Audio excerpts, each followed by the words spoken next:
Le continent africain, franchement, il peut demain être le porteur d'une nouvelle vision globale et mondiale. Que l'Afrique n'est pas seulement un marché, c'est 54 marchés qui existent. Beaucoup de Tunisiens ont réussi grâce à une installation, grâce à une implantation, grâce à un partenariat. Il faut vivre avec les gens, il faut rester avec eux. Il faut vraiment interagir avec eux dans leur environnement. Adaptation, agilité, humilité, c'est la clé de la réussite. احكي على اشياء بوزيتيف. Oui, c'est positif.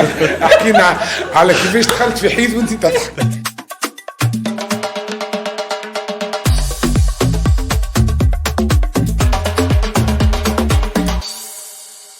Juste pour vous expliquer aussi, parce moi je dois faire attention à ceux qui sont en train de filmer. On fait les choses de manière à ce qu'après, dans le montage, les choses s'améliorent, tu vois. Quand je veux. Merci, Racine. On parle beaucoup du potentiel africain, une jeunesse créative, une économie en mutation, un marché en pleine expansion. Mais ce potentiel est-il vraiment connu, compris? Pour tenter d'y répondre, nous avons choisi de donner la parole à celles et ceux qui vivent, façonnent ce changement. Des entrepreneurs, des start-up, des innovateurs, mais aussi des bailleurs, des investisseurs, qui ne voient plus le continent comme une promesse lointaine, mais comme un véritable terrain d'action. Aujourd'hui, nous allons débattre ensemble de la manière dont ils perçoivent réellement les marchés africains. Leurs réflexions, leurs ambitions et leurs doutes traduisent l'émergence d'une génération profondément engagée. Une génération qui a choisi de comprendre avant de conquérir, de bâtir avant de vendre.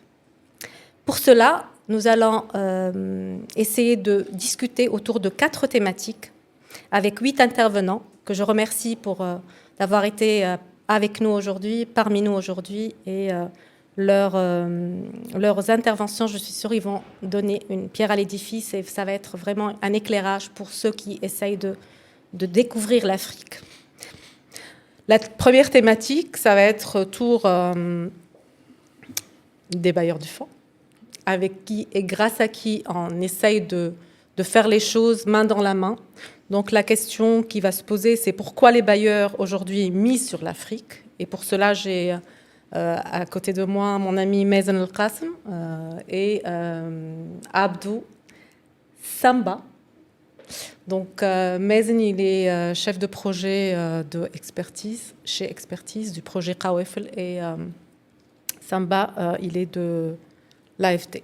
Donc la deuxième thématique, c'est repenser notre rapport à l'Afrique, changer de regard pour oser le marché africain. Et pour cela, j'aurai Sofiane Dermoul, que je ne connais pas, que je vais découvrir aujourd'hui, que je remercie d'être parmi nous aujourd'hui. Et on aura Mohamed Emin Zarbib, avec qui j'ai eu l'honneur de discuter.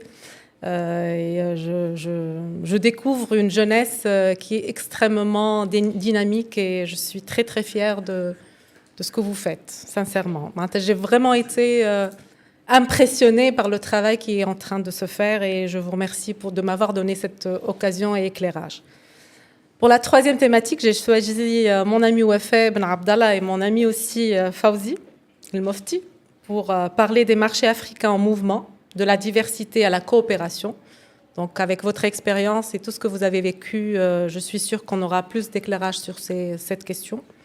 Et la quatrième thématique, ça sera autour de la réussite. Comment réussir, mais comment aussi échouer sur le continent, parce que c'est important de parler d'échecs pour pouvoir rebondir et mieux sauter, j'espère, dans de meilleures conditions. Avec mon ami Jaafar Ben Turki, que j'ai connu il y a une longue date, que j'ai perdu de vue et je retrouvais aujourd'hui. Et Melk Bakshish, j'insiste que c'est Melk. Donc voilà, avec ces 4 thématiques, on va vivre ensemble un beau débat. Donc, pourquoi les bailleurs misent-ils sur l'Afrique? Aujourd'hui, avec mon ami Abdou Samba, responsable de pôle, secteur financier, appui au secteur privé, jeunesse et entrepreneur. Mazen El-Qassem, chef de projet du programme Kawefel.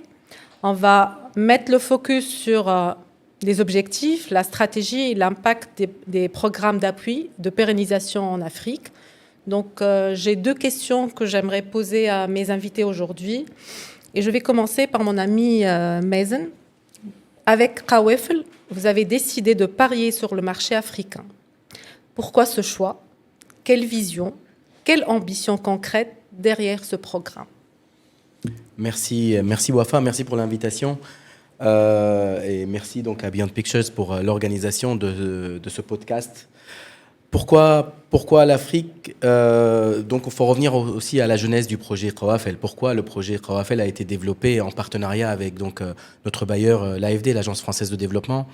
Ça a été en fait, et je pense que Abdou en parlera un peu plus tout à l'heure, c'était sur une demande, et c'est comme ça que l'AFD travaille, sur une demande du bénéficiaire et donc du gouvernement tunisien. Le gouvernement tunisien s'est rapproché de l'AFD pour demander un projet pour appuyer, donc que ce soit les institutions publiques ou privées, à appuyer les entreprises à s'internationaliser vers le continent africain. Et pourquoi l'Afrique et le continent en tant que tel? On le sait tous, on n'a pas besoin de répéter les opportunités qui existent sur le continent, les opportunités qui sont sous-évaluées, je pense, par les entrepreneurs et les entreprises. L'idée de voir un peu sur le long terme vis-à-vis du continent africain, sur un marché qui est en forte croissance, sur un marché jeune, avec un marché de plus d'1,3 milliard qui va arriver, avec la ZLECAf, qui est aussi une opportunité assez importante pour la Tunisie, le COMESA bien sûr, depuis quelques temps pour la Tunisie aussi, et les enjeux qui existent sur ce continent-là. Je pense aussi qu'il y a un changement aussi de paradigme et d'état d'esprit par rapport aux bailleurs de fonds, qui vise aussi à appuyer dans un partenariat plutôt tripartite le développement sud-sud. Et c'est important aussi de voir que la Tunisie peut apporter beaucoup au continent, à l'échelle du continent, via son innovation, via ses ressources, ses ressources humaines notamment, et ses connaissances. Et donc, le projet Qawafel est basé en fait sur une étude qui a été faite au départ, il y a quelques années, déjà, sur une étude qui a identifié quelques axes d'intervention pour améliorer l'internationalisation des entreprises tunisiennes à l'échelle du continent africain. Cette étude a aussi identifié, bien sûr, l'étude a été faite en posant des questions aux parties prenantes, aux bénéficiaires, aux entrepreneurs, au secteur privé, au secteur public. Et donc, une liste d'une quinzaine de pays a été identifiée dans cette étude, et 5 secteurs économiques à fort potentiel d'exportation et d'internationalisation ont été identifiés. Nous, sur le projet Qawafel, la première chose que nous avons faite, c'est qu'on a repris les recommandations de cette étude, que ce soit pour les pays ou pour les secteurs économiques. Il y a 4 pays sur lesquels aujourd'hui le projet Qawafel est en train de travailler. Et nous sommes partis voir le secteur privé. Ouais. Et nous lui avons demandé en mai 2023, qu'est-ce que vous en pensez? Est-ce que c'est encore valable ce que dit l'étude? Est-ce que ces pays-là, est-ce que vous pensez que ou est-ce que vous avez des stratégies pour aller sur ces pays-là? Et donc via cette appétence du secteur privé, et pour certains une stratégie déjà réfléchie sur certains pays, nous avons choisi finalement, comme tu viens de le dire, 4 pays qui sont la Mauritanie, le Sénégal, la République démocratique du Congo et le Kenya. Sur 5 secteurs d'activité qui sont donc le bâtiment et les travaux publics, l'enseignement supérieur et la formation, le numérique, santé et pharmaceutique, et enfin l'agroalimentaire, qui sont donc des secteurs où la Tunisie a une forte valeur ajoutée à apporter sur, potentiel sur le marché africain. Le marché africain. Voilà. Donc, merci beaucoup Mazen pour cet éclairage, et surtout pour nous donner la vision, comment elle a pu avoir lieu, le pourquoi du comment. Mais pour cela, justement, j'aimerais m'adresser à Abdou pour justement, j'aimerais savoir comment faire en sorte que cette dynamique ne soit pas ponctuelle. Je sais très bien que l'AFD intervienne dans différents pays, mais comment nous pouvons faire pour que cette dynamique ne s'arrête pas sur le projet Qawafel uniquement, et pour qu'elles s'inscrivent dans la durée et inspirent d'autres initiatives, qu'est-ce qu'on pourrait dire et rajouter sur cette expérience avec le projet? Déjà, merci beaucoup, Wafa et bien plutôt pour l'invitation à ce podcast. J'avoue que c'est ma première fois que j'ai fait un podcast. J'ai l'habitude d'intervenir en public, mais pas sous ce format. Et comme vous voyez, j'ai rien préparé. Donc, j'ai un peu improvisé. Justement, c'est très ouvert. Et répondre à votre question. Déjà, merci aussi au public et aux participants de cet événement. Donc déjà, il faut rappeler que l'AFD vient de fêter il y a quelques années ses 80 ans. Et l'Afrique est notre principal continent d'intervention. En termes d'activité, on est sous des volumes de financement autour de 12 milliards d'euros par an. Et la moitié est consacrée au continent africain. Donc c'est notre principal axe d'intervention.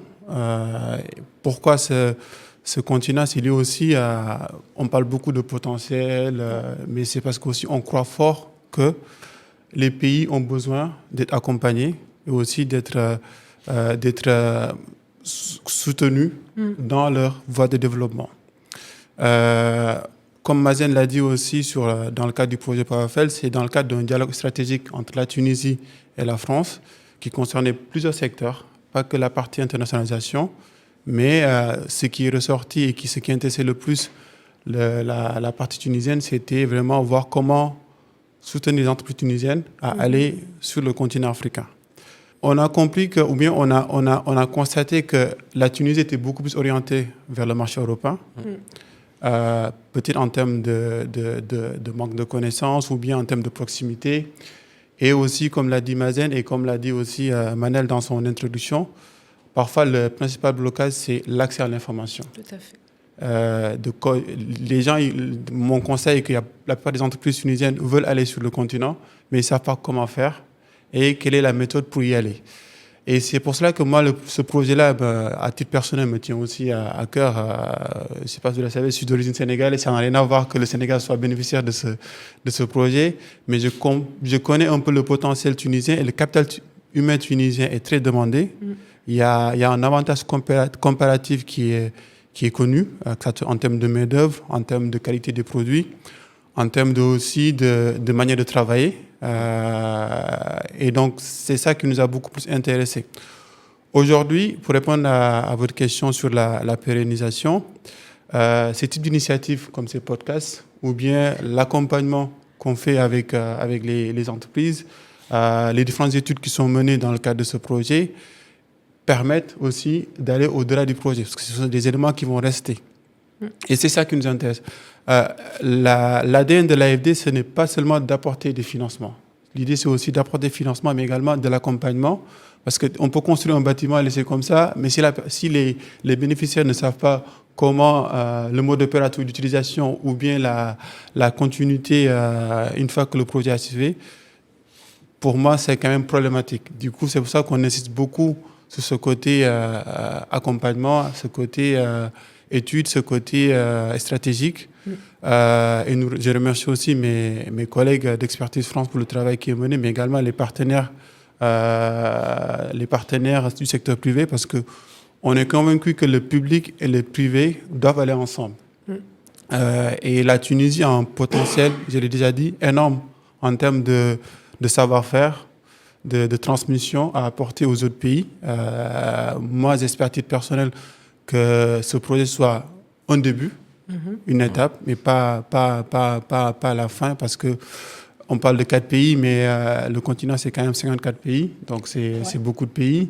Là, je le considère comme un test qui semble marcher. Et aussi, ces différentes productions qui sont menées dans le cadre du projet vont contribuer à instaurer cette mentalité, à accroître aussi le potentiel. Et moi, j'aime bien venir dans ces types d'événements pour écouter aussi les bénéficiaires finaux. Quand je parle de bénéficiaires finaux, parce qu'on a beaucoup d'intermédiaires. L'AFD finance l'État tunisien. Ensuite, le temps que ça arrive, les bénéficiaires finaux sont les entrepreneurs. Ouais. Moi, j'aime bien écouter les entrepreneurs pour entendre le retour d'expérience.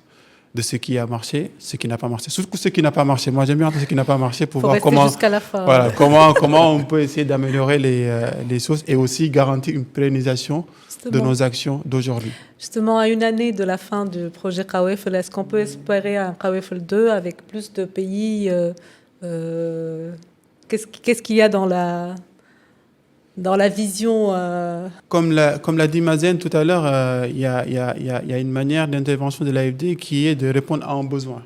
Le besoin y est. Oui, le besoin est. Mais comme je dis aussi, en fait, l'AFD n'a pas de projet en Tunisie. Ouais. Ce sont des projets de l'État tunisien qu'on finance.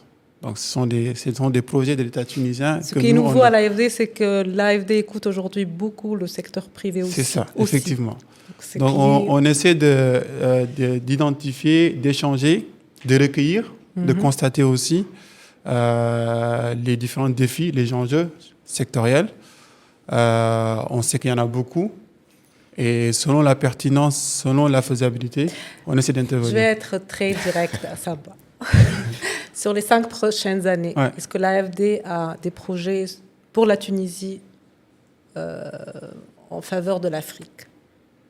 De manière sur les projets que vous êtes en train de préparer pour les 5 prochaines années. Est-ce qu'il y a vraiment un financement dédié à l'expansion ou à l'internationalisation des entreprises tunisiennes vers l'Afrique, comme le projet Kawefel. Déjà, on a Kawefel qui est encore là jusqu'à l'année prochaine, qui est là jusqu'à l'année prochaine. Oui, c'est un bon début. La question est comment ça va se passer aussi durant les prochaines années. On verra aussi sur la base aussi des impacts, des résultats. Il y a une volonté aussi à avancer, à faire beaucoup plus. Mais c'est difficile de s'engager aujourd'hui pour dire durant les 5 prochains. On sera là. De toute façon, l'AFD est présent en Tunisie depuis une trentaine d'années avec une contribution autour de 4 milliards, dont presque 1 milliard dédié au secteur privé. Tout à fait. Donc ça montre l'importance pour nous sur le secteur privé et c'est un secteur où on sera encore présent. D'accord. C'est magnifique. Non, mais pour rajouter sur ce que disait Abdou, en fait, Kawefel, on le considère, que ce soit l'AFD ou Expertise France, un espèce de projet test and learn, donc un projet pilote pour aussi apprendre. C'est un projet assez nouveau, que ce soit pour Expertise France ou même pour l'AFD, de travailler sur l'internationalisation des entreprises dans une perspective aussi gagnante-gagnante des deux côtés. Et donc, c'est un projet pilote où on est en train d'apprendre tous ensemble, et surtout nous, honnêtement, sur comment bien ou quelles sont les choses qui ont marché ou qui ont, encore une fois, qui n'ont pas marché pour les améliorer. Et donc, ça fait partie aussi de la pérennisation du projet. Et donc, on travaille en ce moment avec plus de 30 structures tunisiennes, une quinzaine, à peu près 16 publiques, 18 privées, pour, dans le contexte de l'internationalisation, d'améliorer l'internationalisation et la facilitation d'internationaliser les entreprises tunisiennes vers le continent, à l'échelle du continent africain. Donc, et ce travail que nous faisons, que ce soit avec le public ou le privé, dans une question de pérennisation, on essaye de faire un changement systémique, donc d'institutionnaliser des pratiques, des mécanismes, des outils. Encore une fois, avec le public aussi, vous verrez dans les mois qui vont venir, on va revenir sur des expériences que nous avons eues avec le secteur public qui sont assez importantes et assez intéressantes pour nous, qui ont réussi, où le secteur public s'est engagé avec nous jusqu'à la fin. On demandait encore plus pour pouvoir appuyer les entreprises puisqu'elles connaissent la réalité. Même chose pour le privé. On essaye différentes approches d'internationalisation parce qu'il n'y a pas une seule approche. On essaye différentes approches qui va de l'accompagnement à la sensibilisation, à la formation que plusieurs structures font, pour aussi comprendre quelle approche va le mieux fonctionner et fonctionnera le mieux en Tunisie avec le secteur, le contexte actuel. Et donc cette structuration de l'écosystème et cette pérennisation de l'écosystème, on appuie aussi, pour information, les structures du secteur privé à réfléchir sur un modèle économique pour aussi cette pérennisation. C'est vrai que l'AFD est là, elle sera toujours toujours là, Expertise France aussi, et les autres bailleurs seront ici. Mais il est aussi important que le secteur tunisien, le secteur privé tunisien ou même public, mais le secteur privé tunisien puisse avoir aussi son mot à dire avec potentiellement 20-30% de taux financement et de son mot à dire par rapport à ses besoins, à ce qu'il voit dans le contexte et comment il va travailler. Donc voilà, on essaye de regarder tout ça. On espère avoir un Qawafel 2 ou un autre. On y travaille ensemble avec l'AFD, bien sûr, et on verra, on vous tiendra au courant. Pour information, le projet Qawafel se terminera en décembre 2026. Donc on a eu une année. On remercie bien sûr l'AFD pour nous avoir donné 8 mois de plus pour pouvoir arriver à faire un impact sur le terrain. En tout cas, merci beaucoup pour Expertise et à l'AFD de nous avoir donné cette opportunité aussi pour aller découvrir l'Afrique, pour aller découvrir ces différents marchés, ces différents pays, 54 pays africains, c'est 54 marchés différents. Ça, c'est le potentiel, bien sûr. Le potentiel, mais surtout le mot de mon ami Jafar qui me l'a appris. Il m'a dit cela et je le retiens. Et merci beaucoup pour votre participation aujourd'hui et cet éclairage sur l'avenir de la Tunisie et l'expansion, l'internationalisation en Afrique. C'est important, juste un dernier mot, Wafa. Hein. Ouais. C'est le contexte de jour en jour évolue. Et bien sûr, avec l'AFD, on a commencé sur Qawafel à prendre en compte tous les enjeux aussi environnementaux et sociaux qui sont autour de l'internationalisation. C'est pas juste un enjeu économique, mais il y a aussi de l'environnement et le social, et le sociétal, pardon. Et donc, ça aussi, je pense que dans potentiellement les prochaines interventions de l'AFD et potentiellement d'Expertise France, ce sera des choses qu'il faudra qu'on prenne en compte aussi. Et donc, les enjeux environnementaux et sociaux sont... Tous les programmes qui ont été faits dans le cadre du projet Qawafel, il y aura certainement des recommandations de la part de tous les participants, de tous les bénéficiaires. Ça sera une occasion pour nous, en tant que Tunisiens, avec les structures d'accompagnement, de revoir une stratégie assez prête, réelle du besoin, que ce soit pour s'internationaliser ou pour s'exporter. Donc je pense que ce qu'on a vécu aujourd'hui grâce au projet Qawafel, c'est une leçon pour construire un nouveau départ vers l'Afrique. On l'espère. Et merci de votre collaboration. Je vous remercie énormément. Merci à toi. Merci beaucoup, Wafa. Merci. Voilà. Merci. Donc, pendant la deuxième thématique, on va essayer de repenser notre rapport à l'Afrique. Et pour cela, on a deux invités. Anna Doctor. Marhaba, c'est Sofiane Darmoul. C'est une première d'inviter Tbib, je pense, pour nous parler de l'Afrique. Et on a aussi mon ami Mohamed Amin Zarbib, Allah Samit, mon ami, parce que ce que tu fais ne peut pas être dans un cadre normal. Oui, le gaming,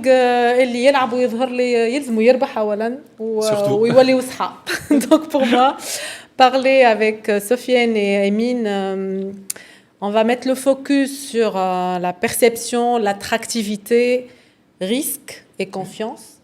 Donc, et en parlant avec ces deux invités, on va comprendre pourquoi on les a invités avant tout.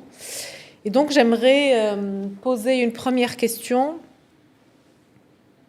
à Sofiane. Sofiane, vous allez le découvrir une autre fois dans un autre podcast, j'espère. Inch'Allah. Comment d'un médecin, anesthésiste, exactement, on peut aller vers le domaine de l'innovation et devenir entrepreneur, start-upper. Donc, je vais pas tout révéler aujourd'hui, mais aujourd'hui, je m'intéresse à une question.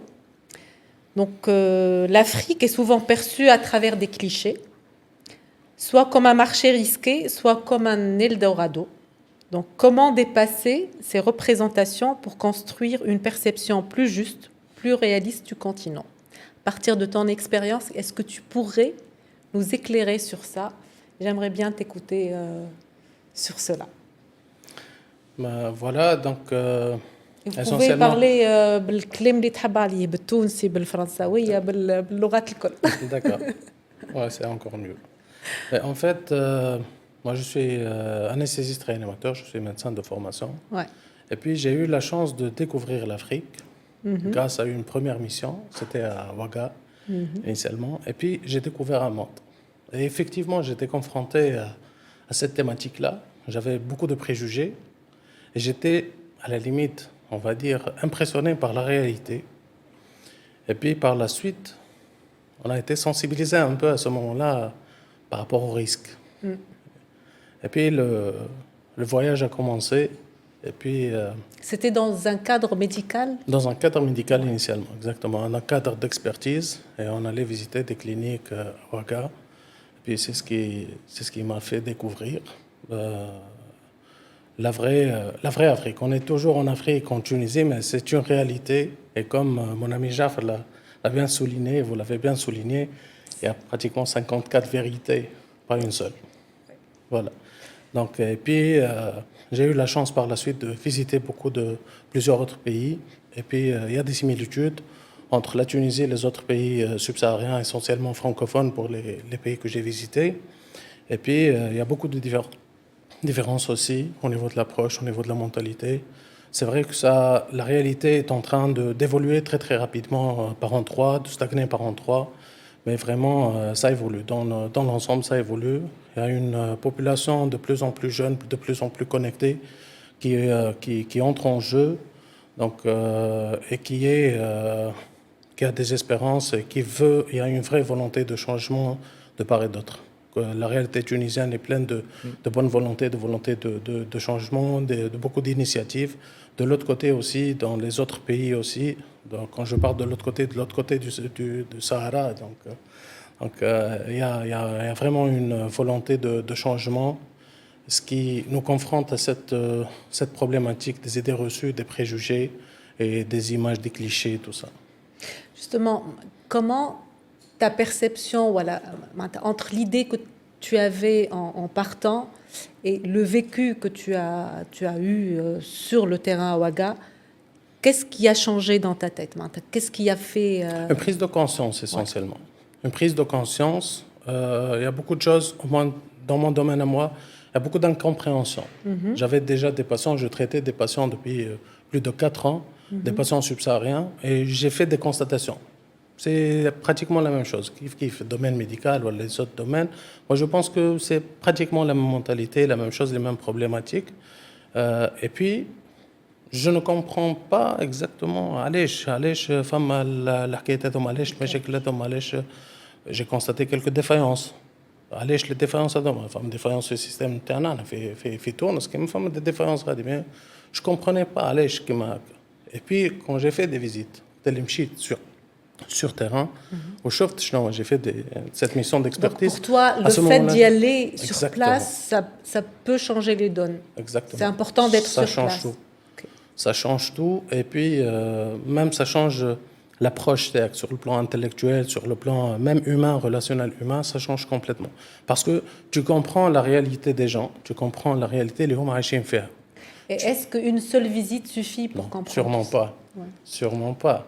Donc, il faut vraiment être ouvert, mettre de côté tous ces préjugés-là, tous ces clichés-là, être ouvert sur le plan humain essentiellement pour pouvoir comprendre les gens, comprendre la mentalité, comprendre les mécanismes un peu sociaux, le rapport avec, on parle d'entrepreneuriat, le rapport avec les finances, le rapport avec tout ce qui est l'argent d'une façon générale, et puis on comprend beaucoup de choses. Pas à travers une visite, 2 visites, mais vraiment, il faut vivre avec les gens, il faut rester avec eux, il faut vraiment interagir avec eux dans leur environnement. Tu fais des visites en technicien de ta spécialité, mais il faut partir vivre avec les gens, comprendre leurs problématiques, partir chez eux, faire les milieux de travail, et finalement, c'est à travers ça que tu constitues un avis objectif, et par la suite, tu es outillé en quelque sorte pour pouvoir interagir avec eux, pour pouvoir, un entrepreneur par exemple, pour partir investir en Afrique, s'investir en Afrique, avoir une collaboration avec le marché subsaharien d'une façon générale. Un autre continent. Ça fait partie aussi de de la perception que nous avons en tant que Tunisiens du reste du continent. Donc il faut mettre tout ça de côté et puis s'ouvrir. S'il y a un mot. Il faut s'adapter aussi. Exactement, il y a beaucoup d'adaptations. Surtout sur le plan culinaire, initialement, ça fait... Pour nos Tunisiens, ça c'est بالهريسة وانا نمشيو غاديك عندهم انواع اخرين تاع عندهم piment. هريسة أخرى زادة. عندهم d'autres types de piments, mais bon, c'est pas du tout la même chose. Au début, c'était très difficile, et puis par la suite, on prend goût et on s'ouvre même sur le plan culinaire, et on trouve que c'est formidable. C'est formidable, c'est très riche, et chaque pays il a ses spécialités, kiff sur le plan culinaire aussi. Ouais. Exact. Emine, je sais aussi que tu as beaucoup visité l'Afrique, tu as connu pas mal de pays. Quelle était l'expérience que tu as vécue? Quelle était la première perception que tu avais en partant d'ici pour une première fois? Comment tu as découvert, comment tu as trouvé l'Afrique que tu as vécue? Alors, l'avantage aujourd'hui de ce que, par rapport à nous et ce qu'on fait, c'est que nous, on est en contact direct avec les jeunes d'Afrique. J'ai pas présenté Emine, Oui. il est en charge de développement au sein de Escape, qui est une entreprise de gaming qui est très connue dans le monde, que moi personnellement je découvre. Parce que je ne suis pas du monde du gaming, mais تلعب تربح مع Escape. Exactement. Donc voilà, c'est comme ça que Mohamed Emine a découvert l'Afrique. Et justement, je voulais comprendre comment tu as ce changement de peut-être perception, de mindset par rapport à la relation avec l'Afrique. C'est comment ça s'est fait, comment ça a évolué? Alors, comme je disais, c'est que l'avantage, quand on parle du monde du gaming, c'est qu'on est en contact direct avec les jeunes. Et notre application, elle est basée sur l'interaction. Donc, c'est un contact direct, c'est des discussions directes, et c'est une limitation qu'on a supprimée entre les différents pays africains. Il n'y a pas cette barrière entre les pays maghrébins, entre guillemets, et tout ce qui se passe ailleurs, de l'autre côté du Sahara. Il n'y a plus cette limitation-là. Aujourd'hui, on a des jeunes, avec Côte d'Ivoire, et ainsi de suite. Et le fait de parler avec ces jeunes-là, en fin de compte, on constate, c'est اللي قلق les jeunes نتاعنا اليوم في تونس c'est la même chose اللي قلقهم غاديك. Mais ce qu'ils cherchent aussi هنا, c'est ce qu'ils cherchent de l'autre côté aussi. Et concrètement, les jeunes africains, d'un point de vue général, aujourd'hui, ils sont plus des simples consommateurs de ce qui vient de l'Occident. D'accord. Et ils ne veulent plus être des simples consommateurs de ce qui vient de l'Occident. Ils veulent devenir des acteurs de l'innovation, des acteurs de la technologie de demain.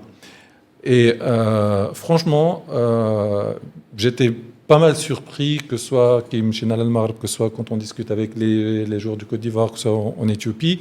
C'est les jeunes, on a des propositions d'amélioration, comment on peut développer, comment on peut ajouter des choses, des fonctionnalités. Et donc, en fin de compte, on n'est pas si différent que ça. Concrètement, on n'est pas si différent de ça. C'est les mêmes, c'est la même approche, c'est la même vision, c'est les mêmes souhaits, c'est le même besoin. Et c'est pour ça que je dis toujours, avec ce que j'ai vu, ce que j'ai pu partager avec ces jeunes-là, il ne faut plus se limiter. C'est des gens qui sont très ouverts à tout ce qui est nouveauté, à toute nouvelle opportunité. Et le continent africain, franchement, il peut demain être le porteur d'une nouvelle vision globale et mondiale. Emine, en 1 an et demi, avoir fait tout ce que vous avez fait, c'est extraordinaire, c'est énorme. Et personnellement, quand j'ai écouté ton histoire lors du podcast, que vous allez découvrir par la suite, comment justement partir, aller vers ces pays-là, avec quel bagage, comment pénétrer ces marchés-là? Comment vous avez fait? C'est ça, j'aimerais bien comprendre quel est le secret. Alors, parce qu'il y a certainement une perception différente de ce que tu as vu sur place. Voilà, et franchement... Peut-être que la génération... Exactement. En fin de compte, peut-être par rapport à d'autres projets, par rapport à d'autres produits, Ça peut être difficile parce qu'effectivement, ce n'est pas les mêmes habitudes de consommation. Parce qu'en fin de compte, un produit, c'est un consommateur derrière. Et le consommateur, il a ses propres habitudes et les habitudes, ils sont liées par les habitudes du pays en lui-même. Et donc, c'est ça, en fin de compte. Mais quand on parle de gaming, en fin de compte, tout le monde consomme le même produit et il attend la même chose au final. Et quelle était la particularité de vos jeux? Alors, j'aimerais bien avoir... Quelle était la valeur ajoutée Alors, la valeur ajoutée, c'est effectivement, on a parlé de gain tout à l'heure, au rabah. Et c'est ça, nous, on est parti sur l'idée, aujourd'hui, quand on gagne sur un marché, et quand on réussit un marché, c'est aussi, il faut partager ce qu'on réussit à faire. Et aujourd'hui, ce que nous, on a réussi à faire, effectivement, en se basant sur des partenariats locaux, parce que sans ça aussi, ça n'aurait pas été réussi. Donc avec ces partenariats-là, on a réussi aussi, et les joueurs, en termes de temps qu'ils passent sur notre plateforme, en termes de visibilité qu'ils sont en train de nous communiquer, on a mis un système de points qui leur permet derrière aussi de gagner des choses. D'accord. Et la particularité aussi, c'est que nos gains, ils sont adaptés au marché local. Et donc peut-être que là aussi, c'est ça la différence aussi. Par exemple, Fitouns, les jeunes Tunisiens, ils sont très friands de tout ce qui est technologie, de produits technologiques. En Afrique, par rapport à certains besoins particuliers, par exemple en Côte d'Ivoire, sur une certaine période, on nous a demandé de partager du riz et de l'huile d'olive parce que le marché, on avait besoin de ça. Et donc nous, on s'est adapté par rapport à ce besoin-là. Donc la différence sur le marché, voilà, c'est le besoin final, la finalité quand il y a un gain derrière, c'est aussi de réussir à comprendre le marché, comprendre son besoin, ce que les jeunes ils souhaitent et le leur fournir. Et à travers ça, derrière, automatiquement, ils sont là, tiens, il y a Escape qui nous fournit ça, en même temps il y a du plaisir, il y a du jeu, en même temps je discute avec des gens, en même temps on est plus ouvert au continent en lui-même, parce qu'ils ne discutent pas entre guillemets, mais ils discutent avec tout le continent. Et les jeunes du continent, alhamdoulilah, il y a une vision qui s'améliore. On est plus ouvert sur le continent africain, d'un point, en tout cas pour la génération. Et donc tout ça a facilité aussi notre intégration sur ces marchés-là et la réussite en elle-même, bien sûr. D'accord. Je veux revenir à Sofiane. Après ces visites... continue à l'Afrique, quelle serait la deuxième étape? Voilà, quelle serait la prochaine étape pour justement concrétiser sur l'Afrique? Donc en fait, au moins dans mon domaine à moi, pour répondre effectivement aux besoins des Arkali et Amine, exactement. Il y a un besoin local et à travers la compréhension du marché, si on parle d'entrepreneuriat, la compréhension du marché, dans le domaine, par exemple, de la médecine, ils ont besoin de rompre avec le schéma classique. Voilà, il y a des patients, il y a une évacuation, et j'ai besoin pour les soins. Il y a de plus en plus, et surtout avec les jeunes, qui sont très, très bien connectés, effectivement. Exactement. Et qui sont ouverts à ce qui se passe à l'extérieur. De jeunes médecins qui sont partis en Europe, qui sont partis en formation en Fitoun, soit au Maghreb. Et il y a une vraie volonté, il y a de bons services de soins sur place. En fait, exactement. Et ils cherchent de plus en plus, effectivement, à répondre à ce besoin-là. Donc le modèle de ramener les patients en Tunisie pour les soins va peut-être s'inverser. La collaboration, une vraie collaboration, et puis une vraie mise à niveau des structures en demande. Le besoin actuel, au moins dans le domaine TIN, au moins, c'est ça. En fait, s'il y a quelque chose à faire, c'est dans ce sens-là. Et il faut rompre complètement avec le modèle classique. On va dire les choses comme elles sont, de partir prospecter, de ramener des clients ici à Tunis pour consommer le produit santé, si on va appeler ça comme ça. La mentalité change, الناس كل تحب تحسن الوضعية بتاعها, mise à niveau, collaboration, un vrai climat de collaboration. Juste, je voudrais rebondir par rapport à la question qui a été posée à Amine, l'introduction. L'introduction, c'est quelque chose de très, très intéressant. Surtout que on reste peut-être dans le domaine du gaming, tout le monde est connecté, c'est bon. Tout le monde est en ligne. Dans les autres domaines, moi, je voudrais bien soulever peut-être la notion d'introduction. L'introduction est très, très importante. Et là, avec Jafar, avec la théorie du rond-point. Le doyen de l'Afrique. Vous dire ta rond-point. En fait, c'est un réseau. انا là في où بالي les- ولاد المطار انا هكا ولا اسمكم ولاد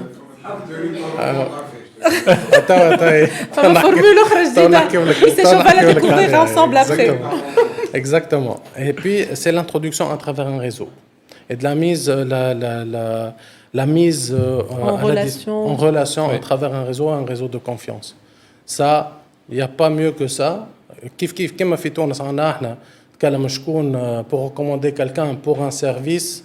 Là où on reste toujours des êtres humains.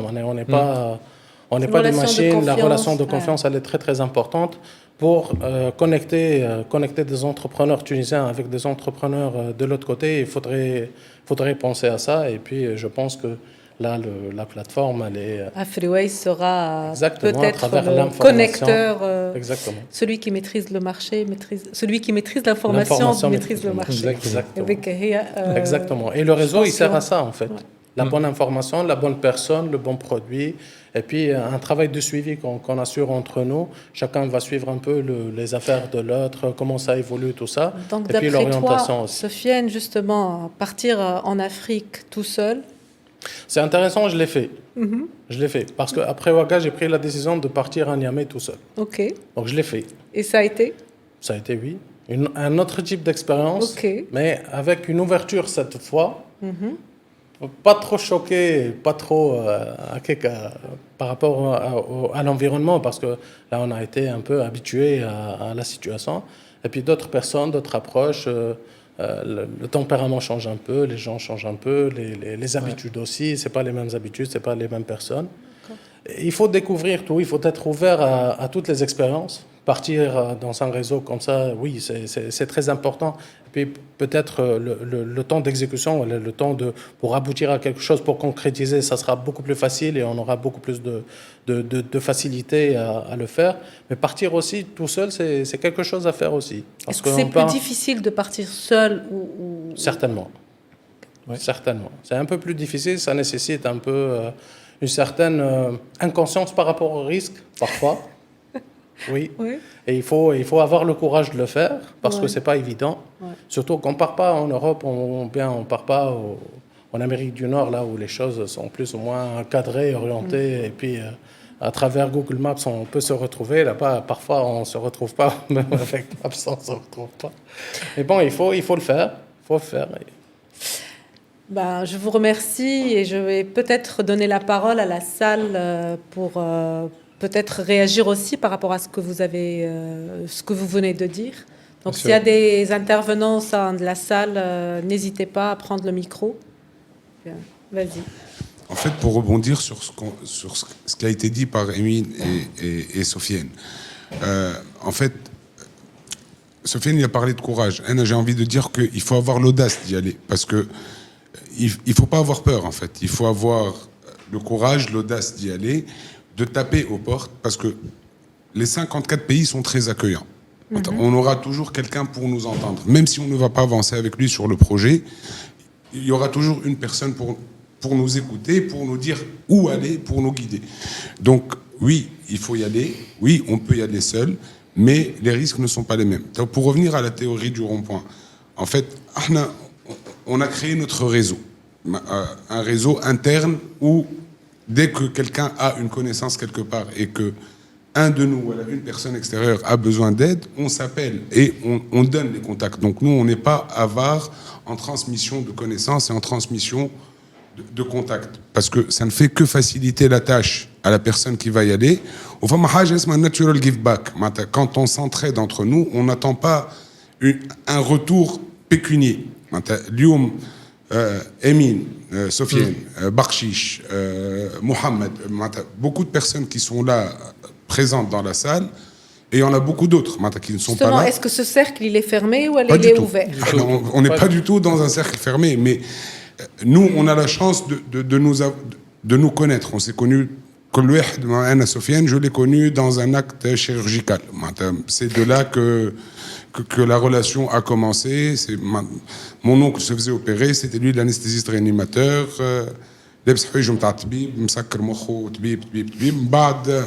On a commencé à parler des opportunités d'Afrique. Et donc, même si lui, il est médecin, et que nous, on est dans la technologie, c'est deux réseaux qui sont l'un à l'antipode de l'autre, j'ai envie de dire, mais il y a un réseau commun. Sofiane, dans ses patients africains, il a des personnes qui sont dans mon domaine de compétences. Donc quand Sofiane prend le téléphone et qui dit « j'ai un ami, vous pouvez lui faire confiance, il vient », ça facilite l'entrée. La garde est baissée de l'autre côté, donc ça c'est important.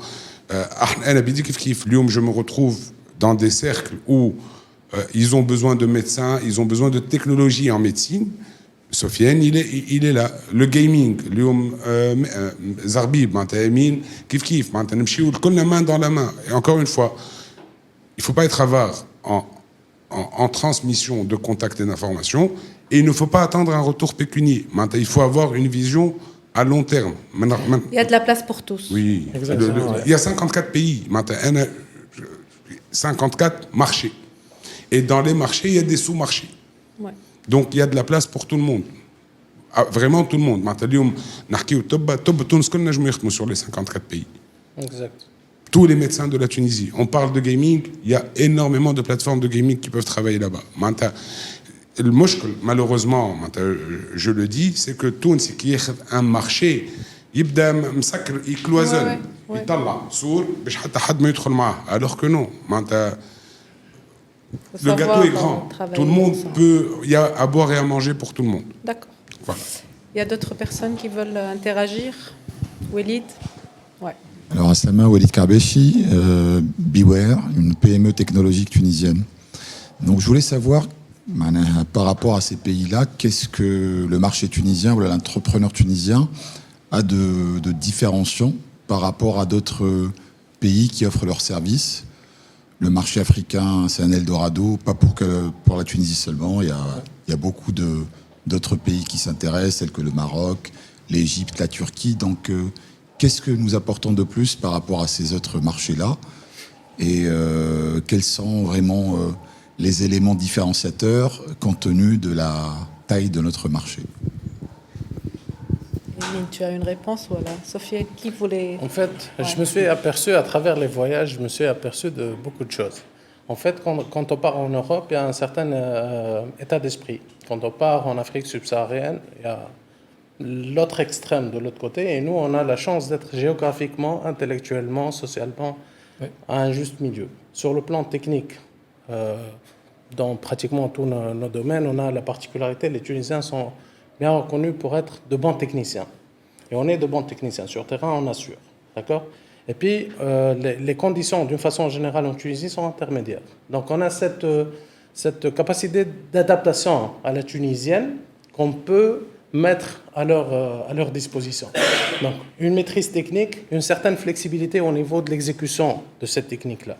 Donc, on n'est pas dans l'extrême technologique, là où tout est cadré, tout est protocolisé, tout ça, tout est dans les normes.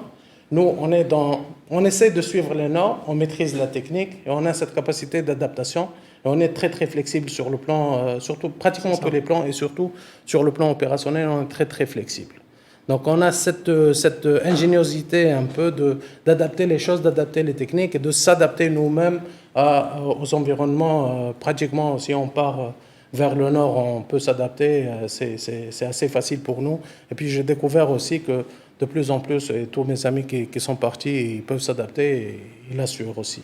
Et c'est pour revenir sur ce qu'il dit, effectivement, c'est le cas. C'est parce que, de un, historiquement, le continent africain, dans sa globalité, il était orienté Europe. Ouais. Après, nous, on a cette capacité-là d'être flexible, d'avoir cette ouverture-là sur le continent européen, sur les pays européens, mais notre avantage, effectivement, aujourd'hui, quand il y a une demande en Afrique, on peut facilement leur fournir quelque chose qui se rapproche de leurs attentes à l'européenne, entre guillemets, mais avec une sauce africaine. Et donc, il y a le mix des deux qui le retrouve chez nous en Tunisie, à la différence, effectivement, du Maroc, qui sont très bien. On a visité le Maroc, j'ai discuté aussi avec les jeunes du Maroc, et ils sont là, c'est un pays qui avance très bien dans les domaines technologiques essentiellement, mais cette flexibilité que nous, on a, ils ne l'ont pas, franchement. Et donc ça aide énormément à ce que la Tunisie aussi soit le pays qui va porter pas mal de projets sur la globalité du continent africain, effectivement. Merci beaucoup. Il y a d'autres questions? Ouais. Je veux rebondir par rapport à ce qu'a dit Jafar. Parce que nous, quand on a commencé à travailler sur les podcasts et sur les vidéos, on a fait beaucoup d'entretiens avec des entrepreneurs tunisiens. Mais vraiment, on a essayé de toucher les entreprises les kbar, les entreprises zrar, les startups, pour comprendre les besoins de chacun et pour pouvoir conceptualiser les podcasts. Donc, pour les podcasts, vous allez voir, il y a des entrepreneurs qui ont 40-30 ans à l'Afrique, qui ont une certaine vision, qui ont une certaine expérience et qui ont une certaine notoriété. Vous êtes des femmes à des startups qui sont en train de se développer, des entreprises avec des idées extraordinaires. Et avec, en termes de technologie, ils sont capables de proposer des solutions. Et on a remarqué aussi que les entreprises, les kbar, ils ont une compétence, un savoir-faire. Ils ont un problème par rapport à la technologie. On a fait par exemple un podcast dans le domaine de l'énergie, un bureau d'études qui travaille sur plusieurs projets. Ils travaillent, ils sont très connus, ils sont sollicités, mais à cet aspect technologie, ils ne l'ont pas. Donc on essaie aussi à travers ces échanges-là, à travers notre plateforme, de mettre l'accent sur ça. Vous avez le savoir-faire. Prenez sous vos aides des startups, des entreprises innovantes. Ils peuvent vous donner le plus. Vous pouvez aussi, à plusieurs reprises, ils disent on n'a pas accès à ces jeunes-là, on n'a pas accès à ces entreprises-là. On a essayé, mais ça n'a pas marché. Donc l'écosystème ou dynamique qu'on est en train de c'est une dynamique qui est très très importante pour connecter les différentes entreprises. Le besoin موجود et le marché موجود. Qui m'a dit 54 pays. Maintenant, il faut rassembler les puzzles et pousser vers ça. En fait, moi je vais, disons, être le diable. Tu l'es. En fait, non, parce que on a parlé des bonnes choses. La thématique, c'est repenser notre rapport par rapport à l'Afrique. Le Maroc, par contre, ils ont deux choses très très importantes et je pense qu'ils sont clés pour vraiment améliorer notre rapport. Il y a le bancaire, donc ils sont à l'UEFA, et l'aérien. Et donc deux choses, nous, on essaie de compenser à travers notre réseau, mais je pense sur le long terme, on ne va pas y arriver si on ne va pas renforcer ces deux aspects-là, qui sont très très importants pour financer et aussi les liaisons et tout ce qui est logistique. Et même sur le côté marin aussi, c'est problématique. Donc je pense que ces deux points, si on ne va pas le seul diable dans la salle. Si on ne va pas les améliorer, je pense que c'est quand même problématique. Ça, c'est vrai. Voilà, c'est inévitable. Mais après, encore une fois, tout dépend du secteur d'activité et de ce que les personnes y font. Et il y a des moments où il faut vraiment repenser les choses. Qu'on le veuille ou pas. C'est l'objectif. Exactement. Parce que pour le coup, si on va chercher les problèmes, on va toujours les trouver. Ouais. Mais quand on cherche les solutions, ça va prendre un peu plus de temps, mais on va les trouver aussi. Limité par la législation, le pays, ce qu'il fait, la réglementation, machin, on n'avancera pas. On restera vraiment là où on est. Nous, personnellement, c'est aussi simple que ça. Ouais. Tu vois. Mais c'est ça, c'est aussi... Et ça, je dirais, le challenge du continent et de la Tunisie et de la plupart des pays africains, c'est... ما نربطوش رواحنا ما نقيدوش رواحنا بالرéglementation d'un pays ou des contraintes du pays. On s'adapte, comme a dit. Il faut s'adapter, encore une fois. Et il y a toujours un autre moyen de faire les choses. Ouais. Ok, peut-être que ce n'est pas le plus simple, mais s'il y a la volonté et le vouloir faire et l'envie de le faire, on mettra plus de temps, mais on va le faire. Voilà. Et franchement, le marché africain, il sait d'un point de vue investisseur, pourquoi ? C'est là où il y a la plus grande population, c'est là où il y a les jeunes, c'est le continent le plus jeune maintenant. Ouais. Donc si on n'investit pas sur ça, sur le long terme, je compte charme. Et si ce n'est pas nous qui le ferons, personne ne le fera pour nous. Il y aura d'autres pays qui vont le faire. Exactement. Jafar, tu veux rajouter un truc ? Non, c'est bon. Il a répondu à ta question. Il a répondu. Mais, تصيرش ماني خذ راحتك اليوم نهار بس نجم تحكي الغدوة في الصباح. Juste, on est restant dans une approche positive et par Exactement. rapport à ce qu'on a constaté par des podcasts pour l'anecdote, on a dit avec les problèmes qu'on a en Tunisie. La Tunisie, c'est un laboratoire. Si tu réussis en Tunisie, tu peux réussir dans n'importe quel pays. Justement. C'est la Les seniors l'ont dit et les jeunes l'ont dit. Exactement. C'est une école où tu apprends à avancer malgré tous les obstacles que tu peux avoir dans ta vie. Ou pour l'anecdote, on a eu plusieurs intervenants. Ils sont partis. Donc, avec toute la volonté au Kolchaï, Bien sûr, il y en a beaucoup qui ont... Donc, les leçons à tirer, il y en a. Donc, que ce soit Houni ou la Radira, ou كان نجحت من هوني من بعد تسلك في n'importe quel جعفر pays. تشرف معناها مثلا. Ouais, merci beaucoup. Oui, bien sûr, Wafé. Malgré tous les challenges auxquels on fait face justement pour nous développer sur le continent, c'est vrai, mais il y a un facteur qui est très important si on aime ce continent-là. Si on arrive à aimer ces pays-là, à aimer la culture et la diversité qu'il y a sur le continent, alors on peut faire face à plusieurs difficultés et on peut passer aussi outre les problèmes de transport, entre autres, des escales longues de Kolcha et des Tabouali. Donc il faut aimer justement ce continent et aimer réellement et sincèrement le fait on se développe radical, ne pas voir ça juste comme une opportunité économique. Merci beaucoup. Je tiens à remercier mes speakers. Merci pour ce partage et je suis très contente de vous avoir avec nous aujourd'hui. Je vous remercie. Avec plaisir. Merci. Donc on va passer au troisième panel.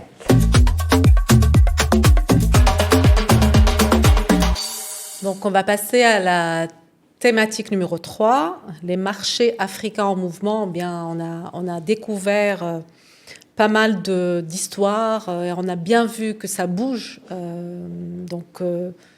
Dans cette thématique, on va essayer de voir comment on peut passer de la diversité à la coopération. Et pour ça, j'ai avec moi mon ami Fawzi Mofti, Market Access Expert. Je t'ai connu quand tu étais au CEPEX.